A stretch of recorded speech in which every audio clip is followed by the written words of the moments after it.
गरुडगमन तव चरणकमलमिह मनसि लसतु मम नित्यम्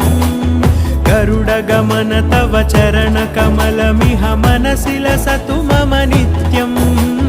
मनसि लसतु मम नित्यम् मम तापमपा गुरुदेव